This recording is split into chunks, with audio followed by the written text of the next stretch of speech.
welcome to Amphlett Reviews, and today with another Hong Kong content review. My copy of Royal is the second in the Line of Duty series, has been delayed until the end of the week. My copy's just not showing up and they have no stock available despite pre-order.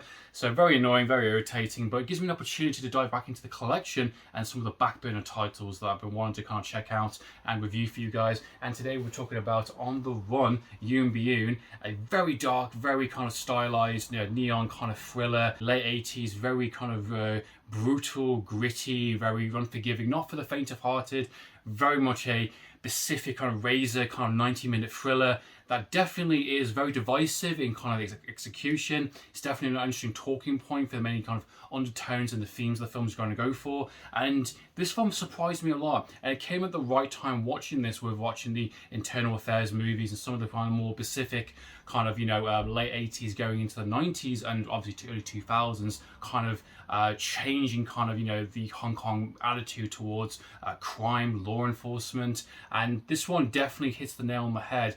So let's dive into On the Run.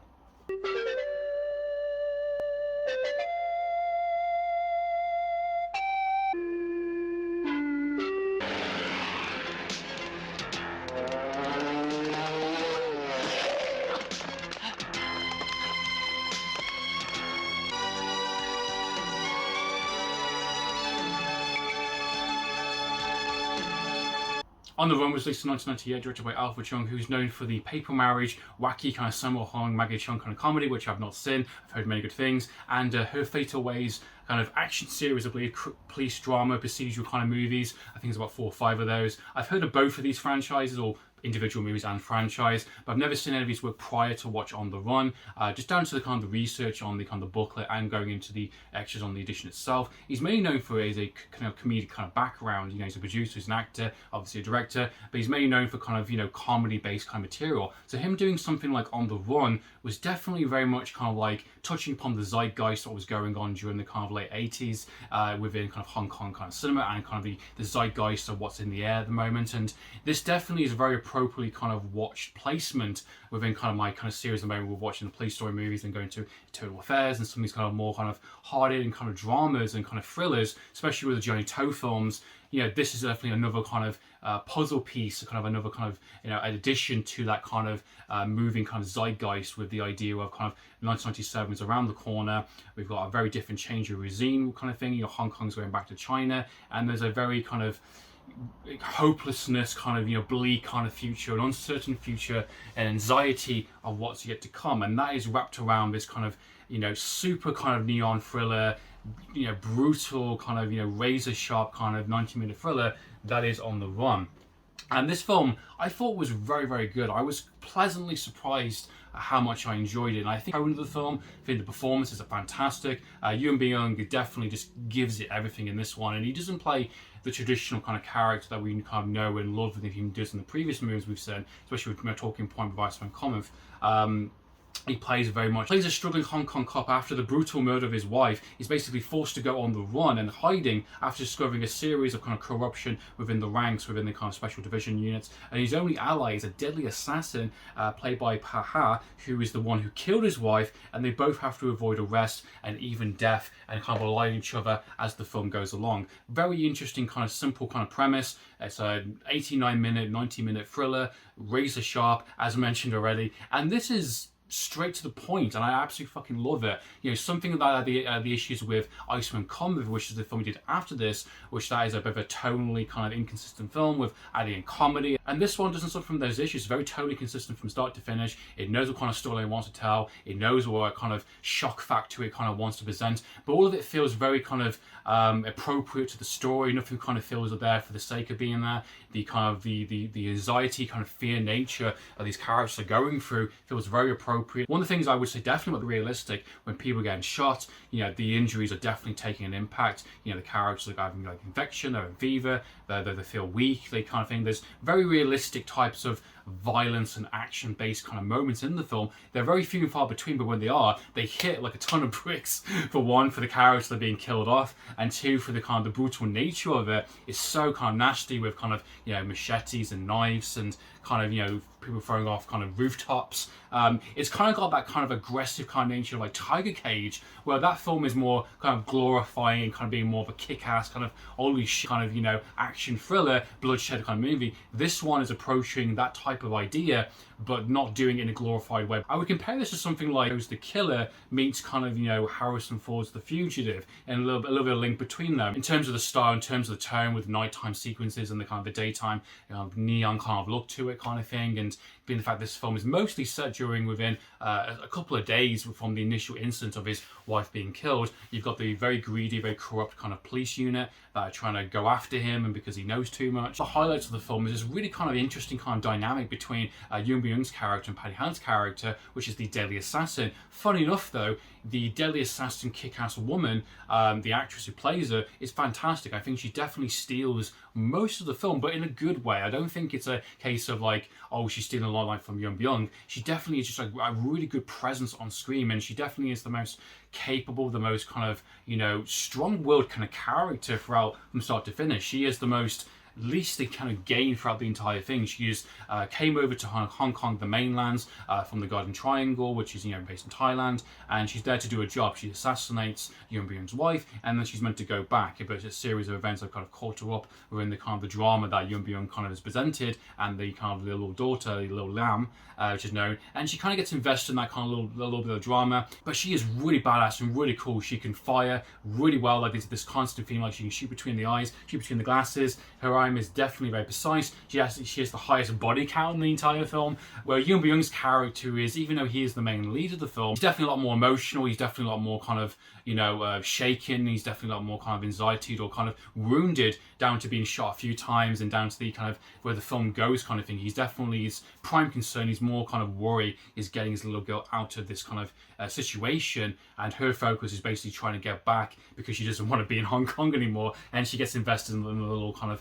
you know, family little drama that happens in between. And her character and her performance, I think, is fantastic. Her style, her kind of, you know, 1960s kind of, you know, look with the hairband and the look and the dress, and her kind of talking points and the way she kind of interacts with some of the characters, even the villain characters, is very interesting. And she's definitely reminds me of a character like from John Woo's The Killer in that regard. Very professional, very kind of the outsider of this kind of piece, and she's kind of wrapped up and trying to get out while she still can. And one guy, they sort of there's a mutual kind of understanding of each other. I wouldn't say necessarily romantic, but it could lead to that potentially in the kind of the wake of the film kind of ends on kind of thing. And it's a very interesting kind of back and forth exchange. Definitely kind of have each other's back. They definitely want to put the little girl's kind of best interest first, which I quite appreciate that. I kind of like what she's kind of interacting with her and teaching her. There's a really odd scene where she's basically teaching her English, like, you know, please don't rape me, which actually has a good callback within the kind of the middle half of the film, which actually leads to a death sequence, which I thought was really, really cool. There's a really small little side story that I really did like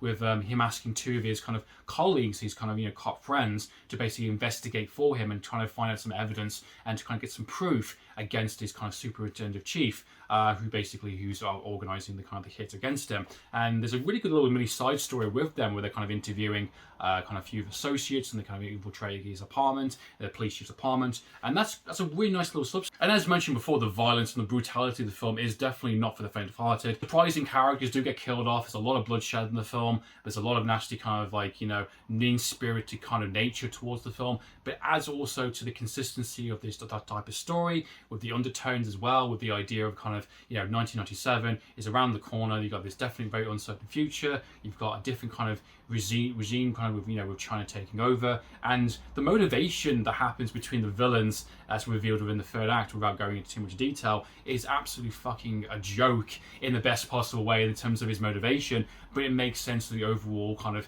theme in the sense, you know, everyone is trying to get out of Hong Kong. You know, no one wants to stick around because the future is so kind of uncertain. That you know, the status of kind of, you know, criminals and kind of law enforcement is so kind of up in the air. You know, there's a giant kind of status quo change around the corner. Something that was really kind of excellently dived into within Internal Affairs 2 and within kind of, you know, Righting Wrongs, very similar in that. Choices that I don't think everyone's going to be happy with necessarily, but it works with the film, it works with the kind of the revenge nature these characters are going for. It's also worth pointing out the last 2 seconds end crawl credit sequence where they kind of do like a little explanation what happened after is not canon. This is something that's been confirmed on the audio commentary and the booklet. This was added in much later into the film, very similar to kind of Internal Affairs and also Righting Wrongs. Also, alternative end can't get away with crime no matter what you do, whether you're kind of in law enforcement, whether you're a criminal, whoever you are, whether you're the reluctant kind of anti-hero character, you will go to jail, you will spend the rest of your life in jail, you will get captured, and you will not win. The idea that these films, bad guys or good guys, no one can actually win or escape justice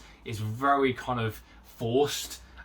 Nowhere near as bad compared to some of the films that I have seen, but the last 2 kind of end credit kind of scroll bit where they kind of basically say, like, you know, Yuen Biao's character went to prison yet again is not canon, it's not part of the film, so please ignore that. There's a really great extra on the edition by David West, who also did the extra on the Iceman Cometh Blu-ray, which dives a bit more into kind of the behind the scenes going on with Yuen Biao's career and the kind of the 80s and kind of the zeitgeist kind of changing. He dived in on the Iceman Cometh extra about the idea of kind of, you know, adding in comedy because people didn't want to see kind of serious kind of, you know, thrillers or action-based movies, and that kind of really interesting fact with kind of Sammo Hung making more money off his kind of Lucky Star movies than his more serious one, Eastern Connors. Similar to this, also dives into kind of a bit more about the film itself and the kind of late 80s kind of approach to what was going on the air with, you know, Ring of Lambs kind of, you know, City on Fire movies, you know, he did City on Fire, Prison on Fire, and School on Fire, which, funny enough, I have covered on the channel already, which, although 3 of those films really dive into a very bleak society, a very kind of, you know, the idea of chaos and the idea of corruption, and everyone's out for themselves, and there is no loyalty anymore, and everything's very uncertain, and there is no promise, there is no future of a better tomorrow.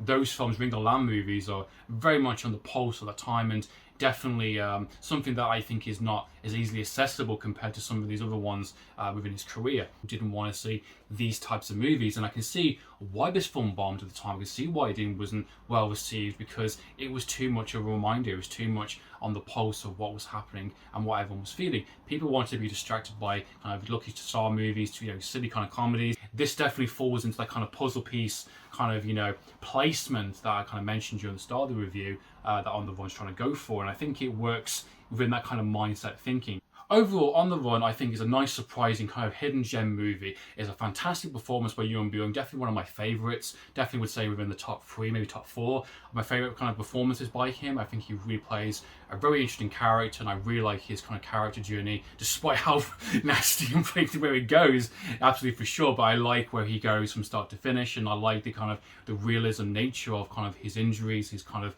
his emotions, his kind of fears, anxieties, and his kind of primary focus is getting his daughter out of Hong Kong, which I really like. I think the villains are definitely very rememberable. They're very kind of nasty and very brutal, and their motivation by the end of it is so pathetic and so kind of really what the fuck. It kind of makes it even more kind of impactful to kind of the reactions that the Yuen Biao gives towards the end of the film during the 3rd act. Pat Ha's character, the Deadly Assassin, is definitely one of my favourites. Definitely was a nice surprise. I wasn't expecting her character to be so kind of ruthless and so sweet, deadly sweet kind of thing. I think she plays the character so wonderfully well. I think her involvement within the kind of the initial drama, being the fact that she has no real stakes in the film. I love the fact how simple the film is. It's definitely a cutthroat, a very brutal neon thriller that definitely doesn't mess around. It's very tightly kind of constructed. It definitely doesn't add in kind of unnecessary scenes or dialogue or moments that I don't think are necessary. The film is not perfect beyond any means. I don't think it's a masterpiece or kind of a flawless film. There definitely is some